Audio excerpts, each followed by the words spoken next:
Welcome back to a special edition here this Memorial Day. Memorial Day, we think about the sacrifice and the freedoms of America. And with Professor that's being interviewed today, Communication Assistant Professor here at Ohio University, Chillicothe, as an immigrant from Poland, has experienced family and friends the tragedies and triumphs of dealing with communism, with freedom, with an opportunity to come to another country, established himself in this country, came here legally, went through the, ups and downs of life, as we call it, and he wants to share with us today how current day society is, what he remembers growing up with America, and the question that I say on my show all the time, where has America fallen off the track? Why have we passed the ball to other people? Why are we becoming more and more, and I'll go ahead and say this because I believe the professor will agree with me on this, why are we starting to, mimic and imitate a communist, Marxist style scheme of life? Professor, I'll hand it over to you. Well, thank you. Well, this country has certainly changed. I'm knocking on a door of 60 years of age now. And you have to remember that this is just a one man's opinion, and other people, I'm sure, would have a different take on this. But as stated earlier, nobody of all the kids that I hung out with and played with had a mother who worked outside the house. The family, I believe every sociologist would tell you to this day, still is the basic unit of a society. Now, that definition of a family, of course, has changed. But as it has changed, so has the consequences of the basic unit of a family, where the mother is a full-time mother. We now, as mentioned earlier, 1 in 10 Ohioans is on some form of public assistance. Anybody who has a job and has a paycheck, and you look at what they take out of your paycheck to pay those taxes, you wonder, where is it all going? At the federal level, when they take out the federal taxes, 1 in 30 Americans in prison, on parole, and on probation. The legal system takes a huge chunk of your paycheck because people have difficulty adjusting to the rules of society and being a contributing, productive member.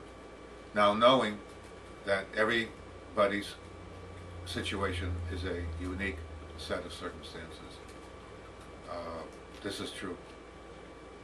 But you can't help but think that if you had the type of family environment that provided the positive feedback, provided security, was there to act as a quality control when you started to do marginal things in life, like the tendency is for a lot of people, because of the influence of the media, to engage in juvenile delinquent behaviors.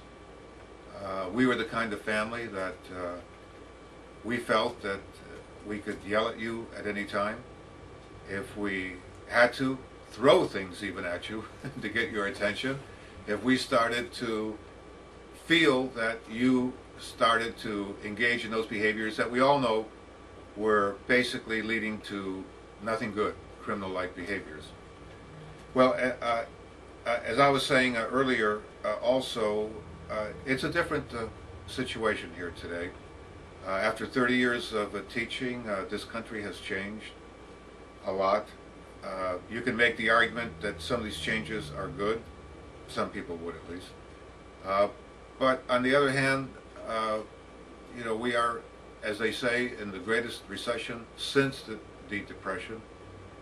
And we don't seem to be pulling together like we should. And part of that reason, I think, is the fabric of our family has deteriorated.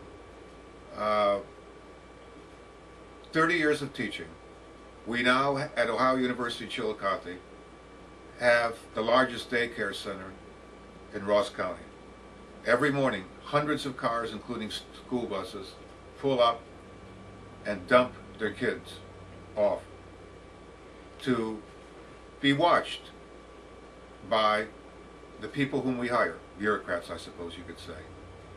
And the mothers go to work. And when we discuss this in my classes, a lot of the women will say, well, you need to work today in America to make ends meet. Well, that argument only holds for X amount of a distance. The only thing that you really need, and I grew up, you know, on that Polish ghetto on the east side of Detroit, all that you really need is a roof over your head and food in your stomach. That's all that you really need. Now, would we all like more? The answer is yes, yes, yes, of course. We would all like a much larger house, 1 or 2 vehicles, televisions, a nice vacation, nice clothing, but you don't really need that. Would we like it? Yes, but we don't really need it.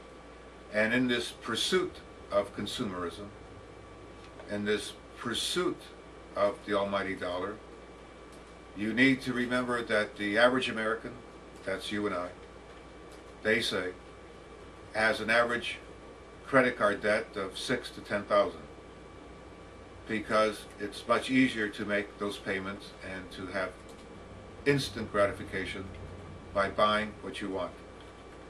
Well, when I grew up, my father gave the paycheck to my mother, and she managed all of the household finances. She made the monthly mortgage payment, she bought the groceries, bought our clothing, and paid whatever other bills there were, gas, electric, etc. My father never really saw the paycheck, he just gave it to her.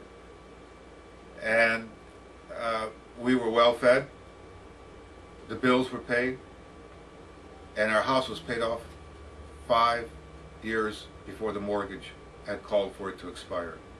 My mother was the kind of mother who, and this is a figure of speech of course, but she was able to squeeze a quarter out of a nickel.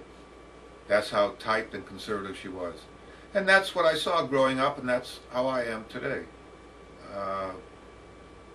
I have 2 credit cards. Not once in 30 years of owning those credit cards did I ever have a payment. I always used them if I knew that I could pay that bill off 100% when it came due. And if I could not pay that credit card debt 100% when it was due, then I simply did without. It's very simple. The word no. But now, would I have liked to have purchased some clothing and other items from time to time? The answer is yes.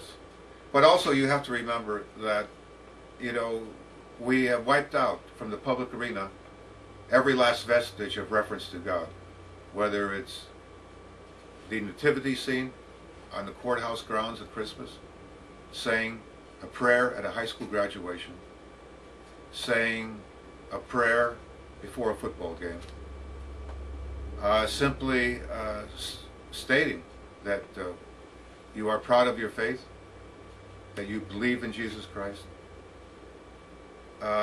is now kind of like frowned upon and looked down on, as if you are some type of weirdo.